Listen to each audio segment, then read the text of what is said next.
ஆரோவில்லில் நடைபெற்று வரக்கூடிய கோடைக்கால பயிற்சியில் ட்ரோன் தயாரிப்பு, 3D வடிவ தயாரிப்பு உள்ளிட்டவற்றால் உள்ளூர் மாணவர்கள் பெருமளவு பயன்பெற்று வருகின்றனர். புதுச்சேரி அருகே உள்ள ஆரோவில் பயன்பாட்டு தொழில்நுட்ப நிறுவனம் செயல்பட்டு வருகிறது. இங்கு ஆண்டுதோறும் கோடைக்கால விடுமுறையின் போது பயிற்சிகள் நடத்தப்படுகின்றன. அந்த வகையில் நடப்பாண்டு 3D printing, 3D modelling, drone தொழில்நுட்பம் தொடர்பான பயிற்சி மாணவ மாணவிகளுக்கு வழங்கப்படுகிறது. கல்லூரியில் கற்றுத்தருவதை தாண்டி இந்த பயிற்சியில் செயல்முறை வடிவில் பலவற்றை கற்றுக்கொள்வதாக மாணவர்கள் தெரிவித்தனர். டெக்னாலஜி ஃபியூச்சரில் என்ன தேவை இருக்குது அதை பற்றி சொல்லிக் கொடுப்பேன்.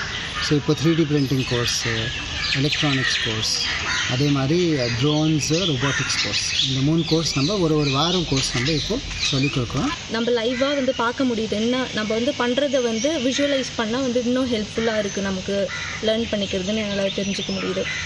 3D பிரிண்டிங் ஒர்க் ஷாப் இப்போ நடந்துகிட்ருக்கு. நான் இன்றைக்கி டே 1, இன்றைக்கி first day work shop attend பண்ணியிருக்கேன். இன்னும் இந்த 1 வீக் ஃபுல்லாகவே இருக்குது.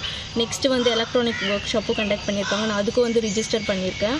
இந்த மையத்தில் இந்திய அரசின் புதிய கல்விக் கொள்கையின் கீழ் எதிர்கால தொழில்நுட்பங்களை கவனத்தில் கொண்டு உருவாக்கப்பட்டுள்ள பட்டப்படிப்பு வழங்கப்படுவதும் குறிப்பிடத்தக்கது.